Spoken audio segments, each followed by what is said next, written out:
Buddy, alam mo ba na masaya? I am so happy dahil for the very first time ay unti-unti nang namumulat ang bawat Pilipino sa kahalagahan at kasaysayan ng Pilipinas. Imagine, ngayon lang atang 20th century na may in-auction na damit. Nabili niya ito tapos may gustong bumili sa halagang 2 million pesos. Tangin ng offer yan. Ano ka na agad nun? Parang At least Pakipanood yung video doon sa channel ni Boss Toyo para malaman kung binili niya ba o hindi yung damit.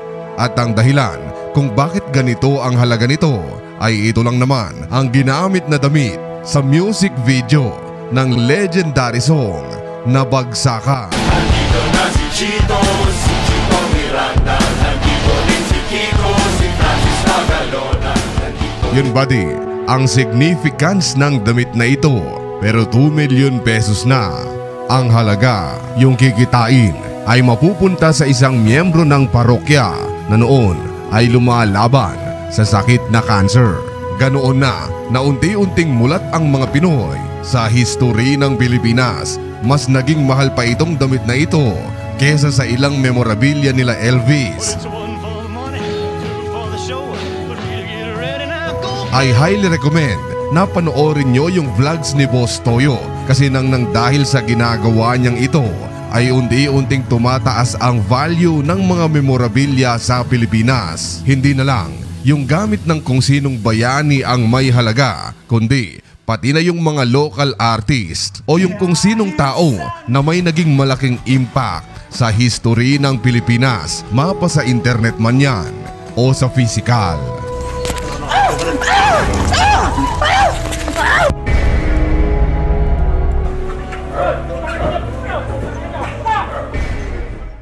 Nabili mo sa CIA lang, sa CIA Las Piñas. Ayun, may luha po, yung pagtutok sa akin.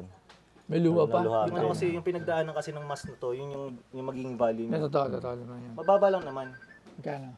150,000. Kudos sa bumubuo ng Boss Toyo team.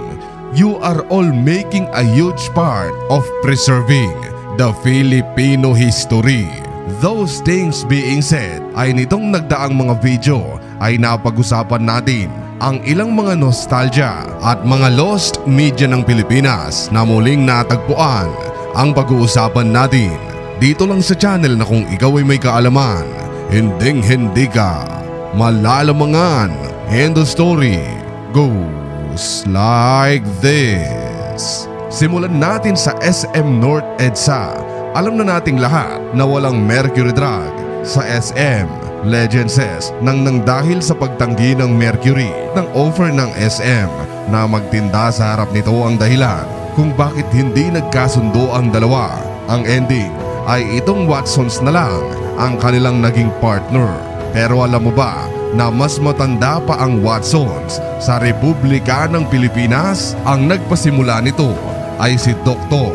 Alexander Skirving Watson noong 1841. Isa siyang British pharmacist na lumipat sa Hong Kong.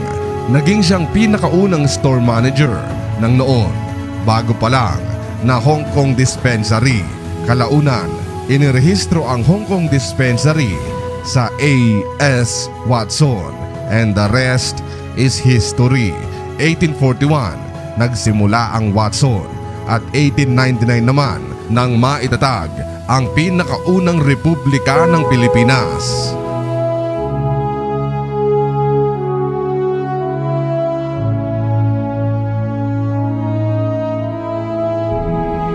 Ngayon, ang SM North EDSA ang pinakaunang SM Supermall ng SM at kung pagbabasihan ang laki ay pumapangalawa ito sa buong Pilipinas. Noon, syempre, hindi pa sikat ay gumawa sila ng komersyal tulad ng Motolite na madalas iniere sa laban ni Pacquiao ay itong SM commercial naman na ito ay sa programang Kwarta o Kahon noong 1980s.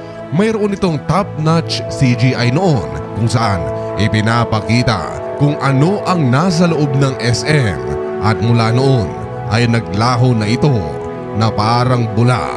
But not until nitong 2023 lang kung saan nai-upload ang full commercial. Panoorin natin ang clip na ito.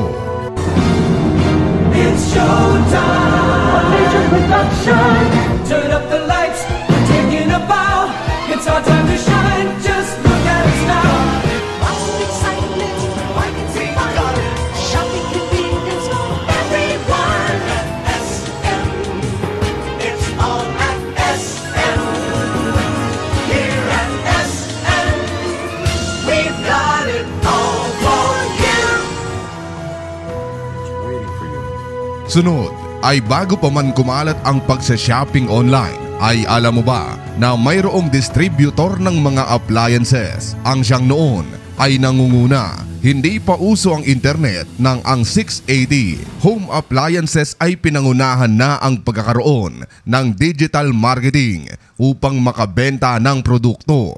Ang 680 Home Appliances ay naitatag noong 1968 at mula noon ay kumalat na ng kumalat ang kanilang appliances chain. 1991 hanggang year 2000, kalakasan nila noon nang iniere ang kanilang nawawalang komersyal. Pero kahit na sobrang sikat at napakaraming tao na ang nakapanood nito, ay biglaan na lang na ang original soft copy ng kanilang komersyal ay naglaho. Kaya naman nagtulong-tulong ang mga taong nakakaramdam ng labis na nostalgia at nakakaalala nito sa internet. Nagsimula ang paghahanap sa commercial na ito sa Facebook. Noong una ay pawang mga alaala, kuro-kuro mula sa mga taong nakapanood ang makikita at mababasa mo.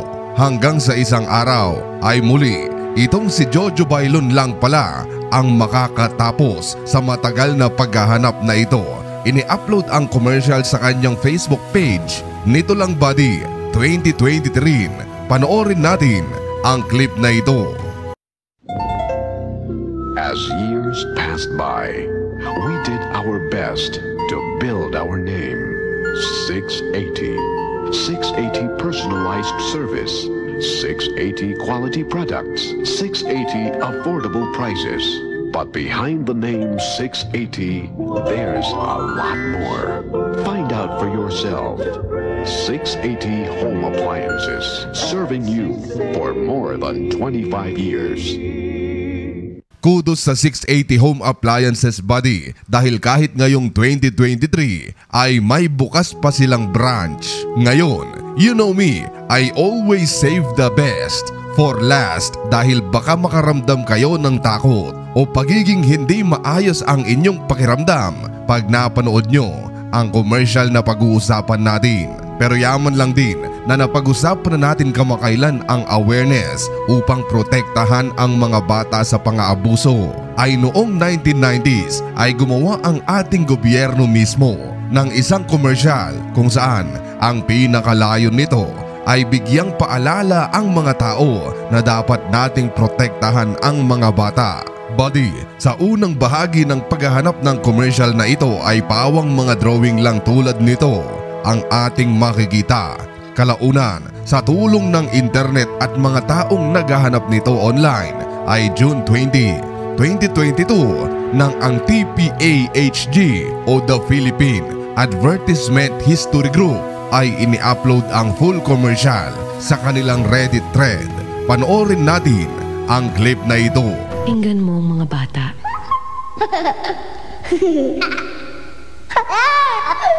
Umiiyak sa kalupitan. Nasasaktan. Napagsasamantalahan. Humihingi ng saklolo. Itigil ang pang-aabuso sa mga bata. Nasa kamay mo ang kanilang kaligtasan.